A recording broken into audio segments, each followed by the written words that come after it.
Does the White House support the Ukrainian people's right to resist the occupation and essentially through any means necessary? Well, we certainly support the rights of the Ukrainian people to fight back. I would note that we have seen many Ukrainians, many members of the Ukrainian military, and certainly President Zelensky and leadership fight bravely, courageously over the course of the last 12 days.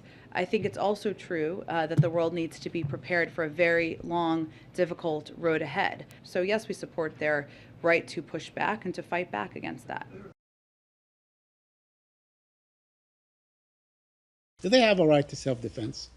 Do Palestinians have a right to self-defense? I'm in broadly speaking, Saeed, we believe in the concept of self-defense. We believe it applies to any state. I don't think that I certainly wouldn't want my words to be construed as. I understand. I want to ask you, I don't want to harp on this either, but the Israelis killed 13 people just now, including maybe 5 or 6 children. Do you condemn that? Do you condemn the killing of children?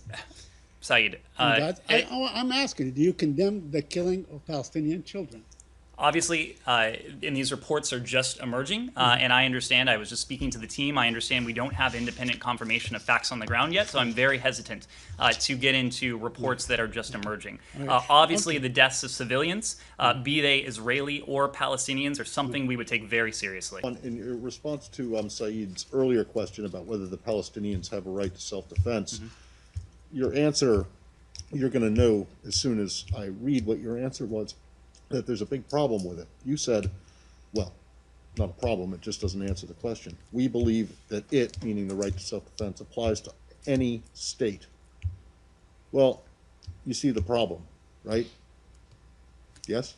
Do you want to? Do you regard Palestine as a state? I wasn't Do you referring. think that, you But don't in the context of the ICC and the UN. So are you and- saying that you do not, if it applies to any state, are you saying that Palestinians don't have a right to self-defense? I was making a broader point, not attached to Israel or the Palestinians in that case. So they do have a right to self-defense.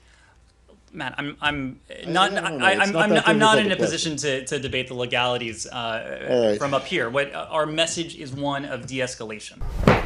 Emotional damage!